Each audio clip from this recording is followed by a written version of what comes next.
Family నచ్చుతుందా లేకపోతే joint family నచ్చుతుందా? ఎక్కువ మంది ఉంటే బాగుంటుంది ఇల్లు. అగైన్ మళ్ళీ మా అమ్మ అట్లనే పెంచింది. నేను లావు ఉండేది కాబట్టి నాకు 2 డ్రమ్లు, ట్యాంక్ క్లీనింగ్, ఫ్రిడ్జ్ క్లీనింగ్ అంతా నాకే వచ్చేది. న్యూక్లియర్ ఫ్యామిలీ అయినా జాయింట్ ఫ్యామిలీ అయినా ఎలాంటి మంచి చెడు ఉందంటారు? తల్లి లేకపోతే పెద్దవాళ్ళు ఎవరైనా మన ఫ్యామిలీ వాళ్ళు ఉంటే బెటర్. ఆ గ్రోయింగ్ ఇయర్స్ లో మాత్రం కొంచెం జాగ్రత్తగా ఫ్యామిలీ వాళ్ళే ఉంటే బెటర్. గ్రాండ్ పేరెంట్స్ తో కంప్లైంట్ ఏంటంటే వాళ్ళు ఇంట్లో ఉన్నప్పుడు పిల్లల్ని ఎక్కువ ప్యాంపరింగ్ చేసేసి దానివల్ల ఎక్కువ పిల్లలు చెడిపోతున్నారు. అంటే మన కన్వీనియన్స్ కు బాగా వాడుకుంటాము. ఎక్కడ మనకి ఇష్టం లేదో కలిసి ఉన్నప్పుడు అంతా బాగుంటది అంటారు కొంతమంది, లేదు దూరంగా ఉండి అప్పుడప్పుడు కలిస్తే బాగుంటది అంటారు. అది కూడా కరెక్టే. కొంచెం ఒక అడుగు దూరం ఉంటే ప్రేమలు ఉంటుంది, లేదనేది కాదు. బట్ దెన్ అవసరాలప్పుడు చాలా ఉంటాయి, చాలా అంటే చాలా ఉంటాయి. I think you just take it with the pinch of salt and go ahead. Days will not be the same. I'm an example. I can truly say this.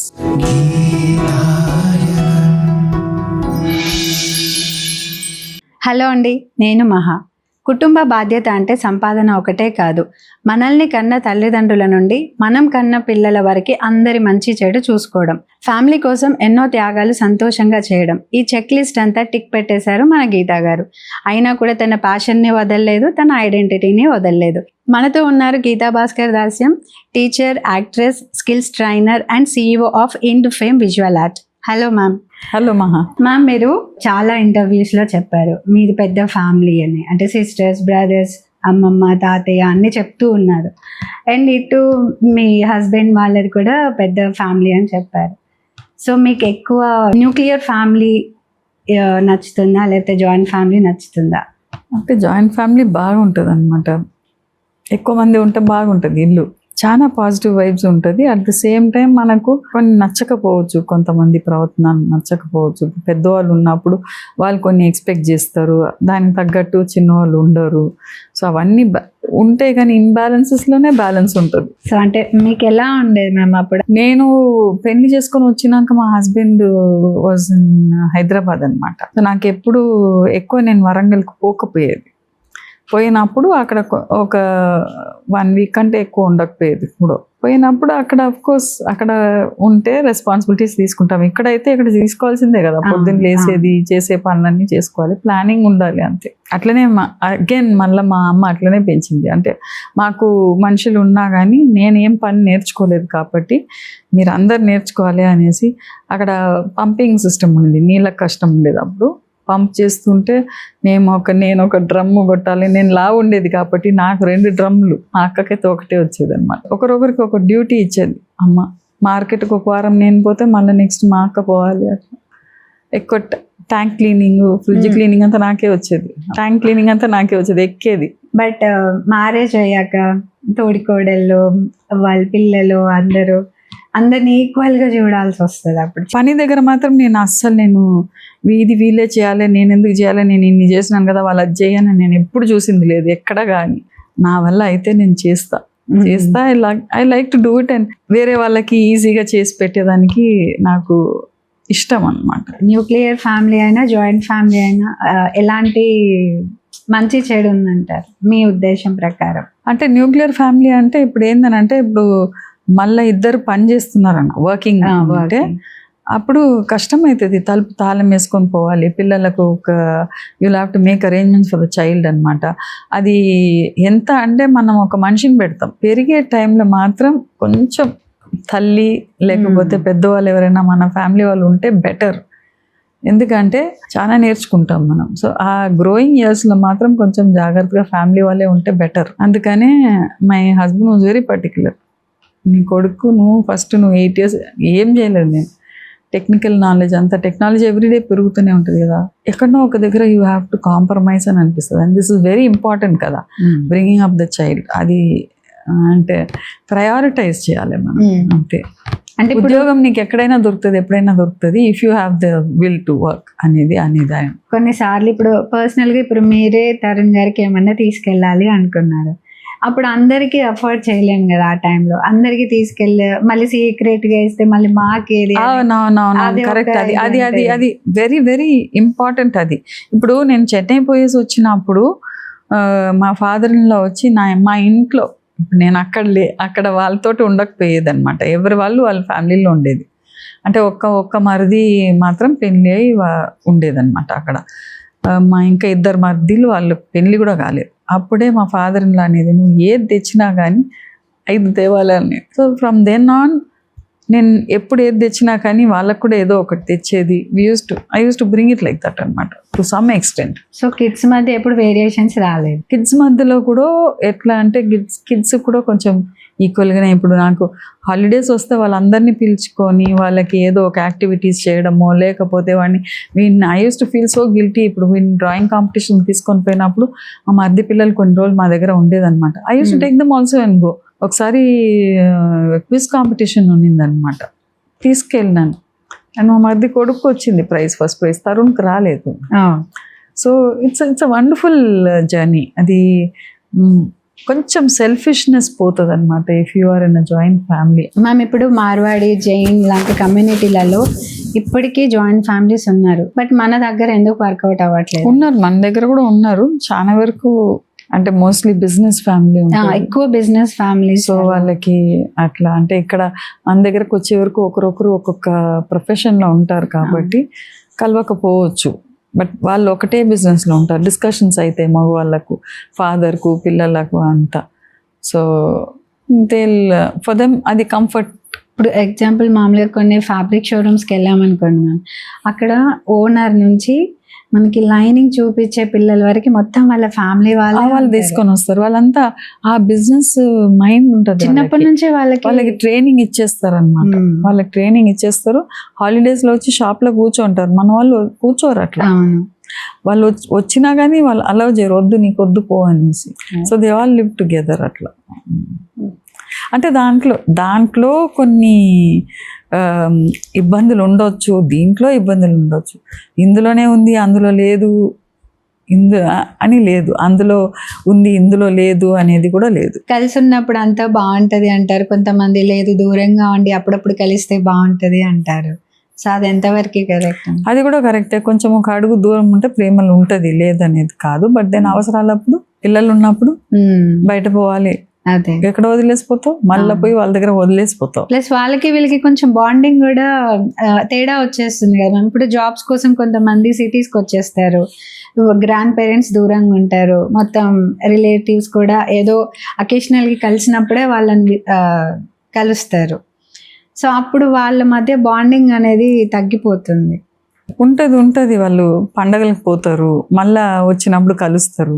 Bonding అనేది ఎక్కడ పోదు. It's all again మళ్ళీ మనని బట్టి ఉంటుంది అనమాట. మా దగ్గర మా ఇంట్లో ఉన్న వాళ్ళు ఫ్యామిలీ, హస్బెండ్ అండ్ వైఫ్ ఉన్నారు. వాళ్ళ అన్న వదిన కూడా వేరే దగ్గర ఉన్నారు. అన్న జాబ్ ఎక్కడో ఉందంట. ఎందుకంటే ఊర్లలో కూడా చెప్తున్నాను నేను, పిల్లలు చదవాలి అనేసి చదివిపిస్తారు, జాబ్స్కి వాళ్ళు సిటీకి వచ్చేస్తారు. అక్కడ ఊర్లో కూడా వాళ్ళే కదా ఉన్నారు, పేరెంట్సే ఉన్నారు. ఇక్కడ వీళ్ళు ఇక్కడ ఉంటున్నారు. అది కన్వీనియన్సెస్ కోసం మనం అట్లా వచ్చేస్తాం. తర్వాత వాళ్ళకి బాగాలేనప్పుడు పోలేకపోతున్నాం, ఉండలేకపోతున్నాం. వాళ్ళని ఇక్కడ తీసుకొని రావాలంటే అది ఒక ఇబ్బంది. చాలా ఉంటాయి అన్నమాట. సో ఒక్క దగ్గర ఉంటే బెటర్. ఎక్కువ గ్రాండ్ పేరెంట్స్తో కంప్లైంట్ ఏంటంటే, వాళ్ళు ఇంట్లో ఉన్నప్పుడు పిల్లల్ని ఎక్కువ ప్యాంపరింగ్ చేసేసి, సో అలా ఎక్కువ దానివల్ల ఎక్కువ పిల్లలు చెడిపోతున్నారు అని ఒకటి నేను అబ్జర్వ్ చేసింది ఏంటంటే, మన కన్వీనియన్సెస్కు మనం చూసుకుంటాం. గ్రాండ్ మదర్ వచ్చి టీవీ చూస్తుంది, సీరియల్స్ చూస్తుంది, పిల్లలు కూడా అదే చూస్తున్నారు, పాడైపోతారని అంటారు. మళ్ళీ అవసరాలప్పుడు వాళ్ళు కావాలి. వీళ్ళకి పని ఓటీ ఉన్నప్పుడు, లేకపోతే పనికి పోయినప్పుడు, ఎక్కడైనా ఊరికి పోవాలని అన్నప్పుడు వీళ్ళ దగ్గర వదిలేసిపోతాం. అంటే మన కన్వీనియన్స్ కు బాగా వాడుకుంటాము. ఎక్కడ మనకి ఇష్టం లేదో మనం వాళ్ళని చూసి చెడిపోతారు, వీళ్ళని చూసి చెడిపోతారు అంటే మరి నువ్వేం చేస్తుంటివి? పిల్లలు జాయింట్ ఫ్యామిలీలో పెరిగితే బాగుంటారా? ఐ మీన్ అదే గ్రాండ్ పేరెంట్స్ దగ్గర, లేదంటే పేరెంట్స్ దగ్గర ఉంటే వాల్యూస్ తెలుస్తాయి అంటారా? పిల్లలకు మనం కల్చర్ నేర్పాలి అని అంటాము, తర్వాత వచ్చి వాళ్ళకి మన పద్ధతులు తెలియాలి అవన్నీ అంటాం కదా. గ్రాండ్ పేరెంట్స్ ఉంటే వాళ్ళ ఎక్స్పీరియన్సెస్ చాలా ఉన్నాయి కదా, వాళ్ళు ఎన్నో చూసి ఉంటారు కదా. వాళ్ళు చెప్పేదంతా పిల్లలకు చాలా వరకు పాఠాలు అయితే they will learn a lot.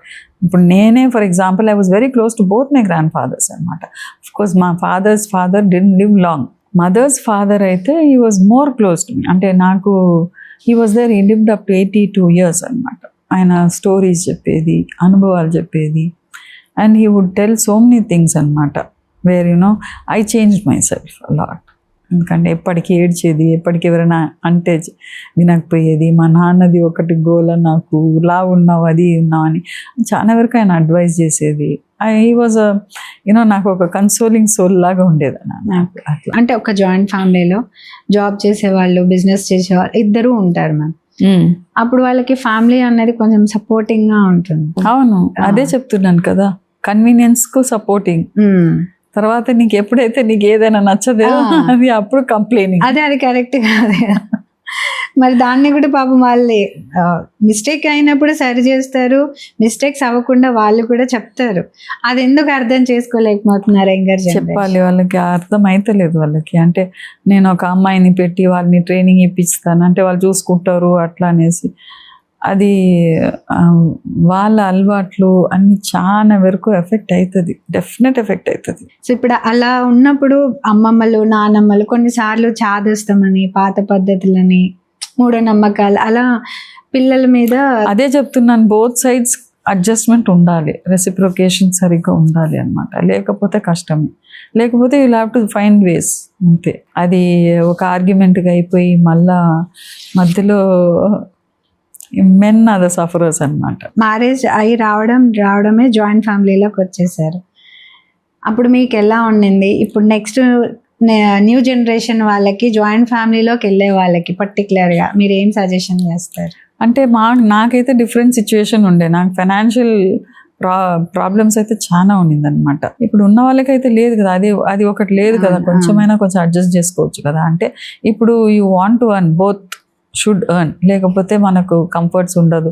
పిల్లలకు చదువులకు కూడా ఇప్పుడు ఎక్కువ ఫీజు అవి ఇవి అని చూడాలంటే ఎక్స్పెన్సెస్ ఎక్కువ ఉన్నాయి కదా. So you want to earn, కరెక్టే. కానీ ఎక్కడనో ఒక దగ్గర వాళ్ళతోటైనా అడ్జస్ట్ చేసుకోవాలి, లేకపోతే ఫైనాన్షియల్ సిచ్యుయేషన్తోనే అడ్జస్ట్ కావాలి. బట్ మూవీస్ లో చూపించినంత బ్యూటిఫుల్ గా బయట ఎందుకు ఉండదు? ఉన్నాయి చూసేసే మూవీస్ లో పెడతారు. అవును అవును, అంటే అది బయట వినడం చాలా తక్కువ కదా. అంటే ఎక్కడనో వాళ్ళు అనిపిస్తుంది, వాళ్ళకి ఫ్రీడమ్ దెబ్బతింటుంది అని అనుకుంటారు వాళ్ళు. కొంచెం కొన్ని రోజుల వరకు అలవాటు పడి తర్వాత కొంచెం ఓపిక పడితే అలవాటు అయిపోతుంది. వాళ్ళు కూడా I mean you will receive dum well అనమాట. ఇందాక మీరు అన్నారు కదా ఫైనాన్షియల్ ప్రాబ్లమ్స్ చాలా ఉండే అక్కడ, డిఫరెంట్ ఉండే నా వారికి అని. అంటే కట్నం ఎక్కువ తీసుకొస్తే ఆ కోడలికి ఎక్కువ ఇంపార్టెన్స్ ఉంటది. కట్నాలే ఇవ్వలేదు, కట్నాలు తీసుకోలేదు మా దాంట్లో అస్సలు. కట్నాలు వద్దు అని అనుకున్నాం. జనరల్ గా ఉంటది ఆ ఫీలింగ్ ఉంటది అనమాట. ఒక కోడలు వచ్చి తెచ్చుకుంది, బాగానే తెచ్చుకుంది, ఒక కోడలు తెచ్చుకోలేదు, ఆ ఫీలింగ్ ఉంటది. డిఫరెన్సెస్ ఉండొచ్చు, బట్ అంతవరకు మాకైతే అంతవరకు ఫ్రాంక్లీ స్పీకింగ్ మా mother in law never differentiated అనమాట. అట్లా సపోజ్ మీకే ఒక 2-3 కోడళ్ళు వచ్చారనుకోండి, అప్పుడు మీరు ఎలా చూస్తారు? మామూలుగా ఇంపార్టెన్స్ ఫెయిర్గా ఉండాలి. వాళ్ళు తెచ్చినారనేసి కాదు, వీళ్ళు తెచ్చినారనేది కాదు. We have to be fair with each other అంతే. కొంతమంది వచ్చి అఫ్ కోర్స్ అన్నట్టు ఇప్పుడు 2-3 పిల్లలు ఉన్నప్పుడు ఎవరైనా ఒక లవ్ మ్యారేజే చేసుకొని మరీను అంటే కొంచెం ఎక్కువ లేన ఫ్యామిలీ నుంచి రావచ్చు. కొంతమంది ఒక చైల్డ్ ఏమో మంచి అఫ్లూయెంట్ ఫ్యామిలీ నుంచి రావచ్చు. Depends on how you treat them అనమాట. మనం ఈక్వల్గా ట్రీట్ చేస్తే వాళ్ళు కూడా మంచిగానే ఉంటారు. మనం డిఫరెన్షియేట్ చేస్తేనే వాళ్ళు కూడా డిఫరెన్సెస్ చూస్తారు అనమాట. It's tricky situation. చాలా ఫ్యామిలీస్ లో అయితే డిఫరెన్సెస్ చూస్తారు, చూడకపోయినా కానీ వీళ్ళకి అట్లనే చూస్తారు, వీళ్ళు జాండిస్ట్ అయితే చూస్తారు అనమాట. అంటే ఇప్పుడు నేను ఒక చెప్పిన సిచ్యువేషన్ నా ఫ్రెండ్ ఫేస్ చేస్తుంది మ్యామ్, అందుకనే నేను అడిగాను మీరు ఏమైనా సజెస్ట్ చేస్తారేమో. ఎందుకంటే అక్కడ వెళ్ళొచ్చినప్పుడల్లా తను ఒక డిప్రెషన్ లాగా అయిపోతుంది. కంపేర్ చేయడం అన్నిట్లో, గోల్డ్ లేదు, మనీ లేదు చేస్తారు. ఇప్పుడు నేను కూడా అండర్వెంట్ దట్ అనమాట. అదే ఆయన జాబ్ రిజైన్ చేసినాడు, వి వర్ నాట్ దట్ వెల్తీ అనమాట. అంటే వాళ్ళు ఉన్నవాళ్ళు పెడతారనమాట, వాళ్ళు పెడతారు అంటే డెఫినెట్లీ విల్ ఫీల్ బ్యాడ్ అనమాట. అరే మనకు లేదు కదా, మేము పెద్ద కోడలుగా ఉండి కూడా నేను చేయలేకపోతున్నాను కదా అని ఒక ఫీలింగ్ ఉంటుంది, లేదనేది కాదు. వాళ్ళకు కూడా అది అర్థం చేసుకొని మనం కలిసి చేస్తామన్నది లేకుండా ఉండే అనమాట. వాళ్ళు పెట్టేది and we used to keep quiet అనమాట. ఇట్ హర్ట్స్ కానీ సో మ్యామ్ ఇప్పుడు అది మనం రియాక్ట్ కావద్దు, అలిగి అక్కడి నుంచి వెళ్ళిపోవడం చేయడం అంతా చేయొద్దు. I never did that also. అవును, ఐ నెవర్ డిడ్ దట్. కానీ ఉంటుంది, డిఫరెన్సెస్ ఉంటుంది. అదే ఒక్క సిచ్యుయేషన్ పర్మనెంట్ కాదు కదా, just anything will go on అనమాట. Everything will pass on. ఇప్పుడు ఉండేది రేపు ఉండకపోవచ్చు. న్యూక్లియర్ ఫ్యామిలీ వాళ్ళకి అండ్ సింగిల్గా ఉండాలని వెళ్దాం అనుకున్న వాళ్ళకి, లేదు ఉన్న వాళ్ళకి మంచిగా ఉండడానికి ఒక 2-3 టిప్స్ చెప్పండి. ప్రతి దగ్గర ఉంటుంది, డిఫరెన్సెస్ వస్తుంది. ఇక్కడ దూరం ఉన్నా దగ్గర ఉన్నా డిఫరెన్సెస్ వస్తుంది. మనం తీసుకునే దాన్ని బట్టి ఉంటుంది. Don't load your self with those thoughts. కొంచెం సేపు దాంట్లో ఉండేసి మళ్ళీ దాంట్లో నుంచి బయటకు వచ్చేసేయాలి అంతే. Be normal. అసలు ఎట్లా అంటే ఇప్పుడు వీళ్ళ చేతిలో పైసలు ఇస్తే వీళ్ళు ఖర్చు పెట్టేస్తారేమో అనేసి వాళ్ళు పైసలు పట్టుకొని మమ్మల్ని తీసుకొని పోయి షాపింగ్ చేసేదన్నమాట. అవి కూడా ఉండే అనమాట. That was really painful. తర్వాత తెలుస్తుంది అనమాట, ఓహో అంటే మన వరకే కొనిస్తారు, మళ్ళా వాళ్ళకని కాదు, మా వరకే కొనిచ్చేసి వెళ్ళిపోయేదన్నమాట. అంటే మనం చేతులు వేస్తే మనం వేరెక్కడైనా స్పెండ్ చేస్తామేమో, మనం ఎక్కడైనా ఖర్చు పెట్టేస్తామేమో అన్న దాంతో, అంటే మళ్ళీ ఇజ్జత్ అనమాట. ఆ పెళ్ళికి ఉన్నప్పుడు వాళ్ళకు కూడా కరెక్ట్గా ఉన్నట్టు ఉండాలి అనేసి చాలా ఉంటాయి, చాలా అంటే చాలా ఉంటాయి. I think you just take it with the pinch of salt and go ahead. Days will not be the same. I'm an example, I can truly say this. Ma'am చెప్పినట్టు ఎక్కడైనా సరే, న్యూక్లియర్ ఫ్యామిలీ అయినా joint family అయినా understanding మీదనే depend అయి ఉంటుంది, అంతే కదా మ్యామ్? ఎక్కడనో ఒక దగ్గర డిఫరెన్స్ చూపిస్తారు, పొడుస్తారు అనమాట. You just keep going. This is not my world, there is a better world to live in అని అనుకొని యూ జస్ట్ కీప్ గోయింగ్ అంతే. సో విన్నారు కదా. Thank you so much ma'am for your valuable words. Thank you to.